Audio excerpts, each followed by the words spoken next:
इसमें 7,000 वीवीआईपी बुलाए गए हैं। 22 जनवरी को रामलला की प्राण प्रतिष्ठा होगी और जिसके लिए 7,000 लोगों को निमंत्रण भेजा गया है। योगी समेत करीब 3,000 वीवीआईपी होंगे। 50 देशों से एक एक प्रतिनिधि को बुलाया जा रहा है। देश भर से 4,000 साधु संत आमंत्रित किए गए। उद्योग जगत की हस्तियां भी कार्यक्रम में शामिल होंगी। इसमें मुकेश अंबानी, गौतम अडानी, रतन टाटा को न्योता भेजा गया है।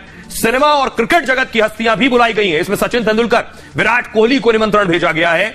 अमिताभ बच्चन, अक्षय कुमार, आशा भोसले को भी आमंत्रित किया गया है। 50 कार सेवक, उनके परिवार के लोगों को भी बुलावा भेजा गया है जिन्होंने मंदिर आंदोलन के दौरान अपनी जान गंवाई थी। प्राण प्रतिष्ठा में करीब 2 लाख से ज्यादा भक्त पहुंचेंगे। 4 लाख गांवों के मंदिर में समारोह मनाया जाएगा और इन मंदिरों में राम नाम संकीर्तन किया जाएगा। अयोध्या में प्राण प्रतिष्ठा के बाद प्रसाद वितरण होगा। सुनिए जरा क्या कुछ कह रहे हैं महासचिव हैं श्री राम जन्मभूमि ट्रस्ट के श्री चंपत राय जी।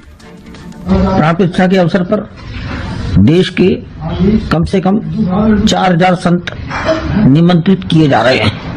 सूचियां बन चुकी हैं। अनेकों को व्हाट्सएप पर, जो ईमेल देखते हैं उनको ईमेल पर,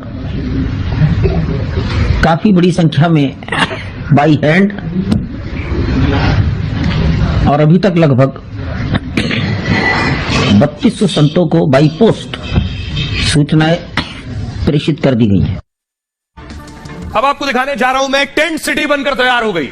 अयोध्या में लोगों को न्योता दिया गया है, बड़े बड़े मेहमान आ रहे हैं, इसलिए टेंट सिटी बना ली गई है। भव्य टेंट सिटी बनी। फुल स्क्रीन लीजिए जरा, तस्वीर दिखाई। यह अयोध्या की टेंट सिटी है। डाइनिंग हॉल से लेकर रेस्टोरेंट से लेकर सब कुछ यहां मौजूद है। इस स्तर की तैयारी प्राण प्रतिष्ठा के मौके पर की जा रही है अयोध्या में। अब मैं आपको एक और तस्वीर दिखाऊंगा, बड़ी दिलचस्प तस्वीर। अगली तस्वीर देखिए जरा। ये जो आप देख रहे हैं अयोध्या की पावन रज, ये थाईलैंड से मिट्टी आई है। थाईलैंड से मिट्टी आई है। राम की पूजा थाईलैंड में भी होती है, आपको बताऊं। और जो थाईलैंड में जो राजा है वो अपने आप को राम के वंशज मानते हैं, इसलिए थाईलैंड से भी मिट्टी लाई गई है। अगली तस्वीर दिखाइए। घी देखिए कहां से आया है। ये लीजिए फुल स्क्रीन। ये घी है, जो घी देसी घी है, बैल रथ से आ रहा है। देखिए जरा, ये बैल रथ से घी अयोध्या पहुंच रहा है। कई जिलों शहरों से होता हुआ बैल रथ से ये घी आया है। मैं आपको बताता हूं, देखिए जोधपुर से लगभग 1200 किलोमीटर का सफर तय करके ये घी यहां पहुंचा। ये पूरा आप रूट देख रहे हैं, ये जोधपुर से घी आया है। जोधपुर से ये पाली ले जाया गया, बैल के जरिए आया। ये जो बैल रथ देख रहे हैं, जोधपुर से पाली, पाली से अजमेर, अजमेर से जयपुर, फिर भरतपुर, फिर मथुरा, लखनऊ और लखनऊ के बाद अयोध्या इस रूट से पहुंचा। आइए इस घी के बारे में मैं आपको बताऊं। दिलचस्प कहानी है कि अयोध्या में प्राण प्रतिष्ठा की तैयारी हो रही है और इस दौरान जो तैयारी है उनमें ही ये घी शुमार है।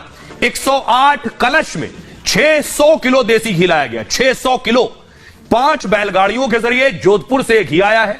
27 नवंबर को घी के साथ पदयात्रा शुरू हुई थी, जो कि यानी ये जो घी है ये 27 नवंबर को चला था। श्री राम के धाम अयोध्या पहुंच चुका है। गाय के देसी घी का इस्तेमाल प्राण प्रतिष्ठा में होगा। इसके साथ गर्भगृह की अखंड ज्योति भी इसी घी से जलाई जाएगी। यह गाय का देसी घी आपको जानकर ताज्जुब होगा, 9 साल से इकट्ठा किया जा रहा था। जब मंदिर निर्माण की कोई स्पष्ट जानकारी नहीं थी, तब से लोग राम मंदिर के लिए घी तैयार कर रहे थे। अब प्राण प्रतिष्ठा हो रही है तो बैलों के रथ से घी आया है। देसी घी के कलश अयोध्या की परिक्रमा कर रहे हैं। परिक्रमा पूरी होने के बाद ट्रस्ट को कलश सौंपे जाएंगे। जोधपुर से घी आया तो थाईलैंड से मिट्टी लाई गई है। उत्तर प्रदेश के अयोध्या की तरह थाईलैंड भी अयोध्या है, थाईलैंड में भी, जिसे स्थानीय भाषा में अयोध्या कहा जाता है। हमारे यहां अयोध्या, वहां अयोध्या कहते हैं। यहां के राजवंश के हर राजा को राम का अवतार मानते हैं। श्री राम जन्मभूमि ट्रस्ट कोषाध्यक्ष गोविंद देव महाराज और जोधपुर से लाए देसी घी संदीपनी रामजी महाराज का क्या कुछ कहना है, सुनिए। माता का व्रत राजस्थान की वीरों की धरती से यहाँ पर भगवान श्री राम की सेवा में आकर के पहुंचा है।